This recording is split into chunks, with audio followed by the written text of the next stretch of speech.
Durante 44 anos ele exerceu seu ministério de pregação, pregando e divulgando a palavra de Deus em cada quaresma, em cada advento. Essa tem sido provavelmente uma das funções mais longevas da história recente do Vaticano.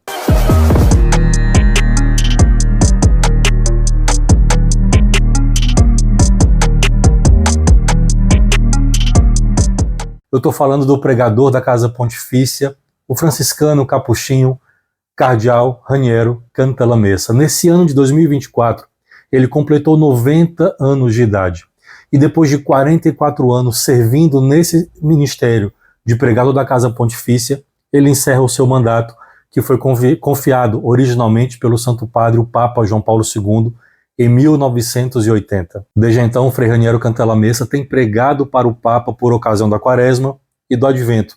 Ele passou, portanto, pelo pontificado do Papa João Paulo II, passou pelo Papa Bento XVI, pelo Papa Francisco, todos renovando essa função. Inclusive, em 2020, o Papa Francisco o criou cardeal. E um fato interessante dessa criação de cardeal do Frei Raniero Cantalamessa é que o Frei aceitou tornar-se cardeal, mas com uma solicitação de que ele pudesse manter o uso do seu hábito franciscano. Ele ainda pediu ao Papa Francisco para não ser ordenado bispo, o que seria comum de acontecer. Ele afirma que ele quer ser enterrado com o hábito da sua ordem e chegou mesmo a dizer uma vez: na minha idade, há muito pouco que eu pudesse fazer como pastor. Por outro lado, o que eu poderia fazer como pescador, posso continuar a fazer anunciando a palavra de Deus. O cardeal Cantalamessa é uma referência como pregador, como escritor, um grande homem de Deus para toda a igreja e carinhosamente, de modo particular, para toda a renovação carismática católica no mundo. Ele mesmo conta que sua vida e o seu ministério sacerdotal mudaram radicalmente ao experimentar a Deus de forma mais profunda a partir da experiência do batismo no Espírito Santo. Logo em seguida a essa experiência, surgiu, então, o convite do Santo Padre, o Papa João Paulo II, para que ele se tornasse o pregador da Casa Pontifícia. Alguns dados biográficos. Frei Raniero nasceu em 22 de julho de 1934. Foi ordenado sacerdote em 1958. Ele possui doutorado em teologia e também em letras clássicas pela Universidade de Milão. Ainda com uma sólida carreira acadêmica, ele foi professor de História das Origens do Cristianismo, um grande patrologista, e também foi diretor do Departamento de Ciências Religiosas na Universidade Sagrado Coração de Milão. Em 79, olha, o ano que eu nasci, ele abandona a vida acadêmica para se dedicar integralmente à pregação, ao ministério da palavra. O Papa João Paulo II o nomeou, portanto, como pregador da Casa Pontifícia no ano de 1980. Ficou ali quase um ano, mais ou menos, discernindo até aceitar o convite. Então, com essa função, ele prega a cada quaresma e advento uma meditação na presença do Santo Padre, dos cardeais, de bispos, prelados, superiores gerais de congregações religiosas. Então, esse cargo de pregador da Casa Papal, inclusive, ele existe já há muito tempo, desde 1555. Só que à época, a função era conhecida como pregador apostólico. E inicialmente, os seus membros, seus pregadores, vinham de várias ordens diferentes, várias ordens religiosas que eram selecionados para o cargo. Já aí pelo século XVIII, em 1743, o Papa Bento XIV concedeu o título exclusivamente aos frades capuchinhos. Essa é uma tradição, então, que remonta desde o século XVIII, de ser um frade capuchinho a ser o pregador da Casa Pontifícia. Ao mesmo tempo, com isso, é lindo perceber que há uma bela lição por trás disso. Ou seja, mesmo o Papa precisa sentar e ouvir o anúncio da palavra de Deus. Além disso, também é preciso semear a palavra de Deus a todos, inclusive no coração do Santo Padre. O cardeal Cantalamessa pregou em inúmeros países, inclusive aqui no Brasil por diversas vezes, em diversos encontros para a renovação carismática, para as novas comunidades, além de ser autor de inúmeros livros traduzidos para diversos idiomas. Particularmente para mim, considero ele como meu autor católico preferido, como também o pregador que eu mais admiro. Frei Raniero tinha suas reservas para com a renovação carismática no passado, mas durante o encontro em Nova Jersey, Estados Unidos, ele lá foi então batizado no Espírito Santo. O próprio Frei Raniero, ele chega a testemunhar uma vez. Sobre esse momento ele dizia: enquanto me diziam assim, escolhe Jesus como o Senhor da sua vida, eu levantei os olhos e vi o crucifixo que estava sobre o altar da capela. Era como se ele me esperasse para me dizer algo muito importante. Atenção, Raniero, este é o Jesus que tu escolhes como teu Senhor, o crucificado. Não é um Jesus fácil, sentimental, conta o frade.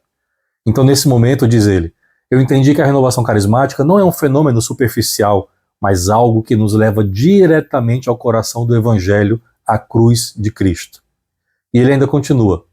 3 meses depois, eu voltei à Itália e os meus irmãos diziam, que milagre, mandamos para a América um Saulo e nos mandaram de volta um Paulo. Um outro dado interessante é que o antecessor de Frei Raniero na função de pregador da Casa Pontifícia foi o Frei Hilarino de Milano, que ficou no cargo por 21 anos. Ele foi nomeado por São João XXIII em 1959. Inclusive, ele também foi convidado como perito no Concílio Vaticano II. Voltando ao Frei Raniero, muitas vezes os seus sermões eles servem como que um teste decisivo para sentir o clima geral da igreja. Então veja como é realmente um caráter profético as suas pregações, porque ele traça ali um panorama daquilo que a igreja vai vivenciar nos anos, meses seguintes.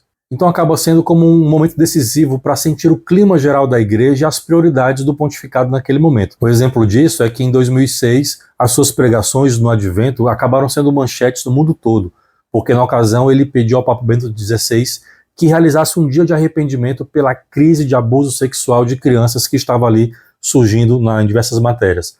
Então era necessário lidar com aquele escândalo infligido às crianças vulneráveis. Um outro exemplo disso foi já no ano de 2014, quando ele criticou o que ele chamou de maldição do dinheiro na sociedade, o que acabou sendo um tema que o Papa Francisco aplicou na própria cura romana nos seus comentários de Natal, alguns meses depois. Já em 2016, ele pregou sobre o ecumenismo, um tópico também que tem sido central no pontificado do Papa Francisco. E em 2021, ele exortou os líderes da igreja para que não se envolvessem em fomento de divisões políticas entre católicos, e dizia ele que observava que a fraternidade entre os católicos estava ferida. Esse também foi um tema que virou muito caro e um destaque ao Papa Francisco na mesma época. Agora falando sobre o seu sucessor, o padre Roberto Pasolini. Ele é um frade capuchinho, também mantendo aí a tradição. É biblista, professor, também então é um acadêmico, e ele agora assume essa função. O Frei Pasolini está na Ordem Franciscana dos Frades Menores, a OFM, desde setembro de 2002 e foi ordenado padre em 2006. Ele é professor de exegese bíblica na Faculdade Teológica da Itália Setentrional, em Milão. Além de uma sólida atividade acadêmica, o Frei Pasolini também realiza encontros de formação, pregações em retiros, exercícios espirituais, acompanhamento espiritual e também tem várias iniciativas de caridade junto a grupos mais frágeis da sociedade. E ele realiza isso ao lado dos seus noviços, de quem também ele é o seu formador. Além disso, o Frei Pasolini também é autor de vários artigos e livros, focando ali muito nos temas de espiritualidade e de Bíblia. Outro dado interessante sobre o seu perfil é que ele também gosta das novas tecnologias, inteligência artificial, por exemplo.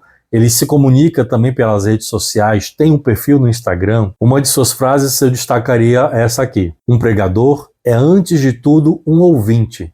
Então, com a nomeação do Frei Pasolini, o cardeal Cantalamessa, ele afirma que vai continuar sua vida de estudos, de leitura, de oração, aonde ele já vive há alguns anos, que é o eremitério do amor misericordioso de Città do Calle. Lá ele vive junto com as irmãs Clarissas Capuchinhas, onde ele serve como uma espécie de capelão. Teremos, portanto, o cardeal Cantalamessa eremita. Bom, esse vídeo foi um modo de expressar o meu carinho, minha admiração pelo cardeal Cantalamessa, que eu já leio, acompanho há alguns anos, e eu testemunho que eu tenho sido um dos muitos beneficiados pelo seu ministério, seja lendo seus livros, ouvindo suas pregações, assistindo seus vídeos. Ele tem feito um grande bem a toda a igreja.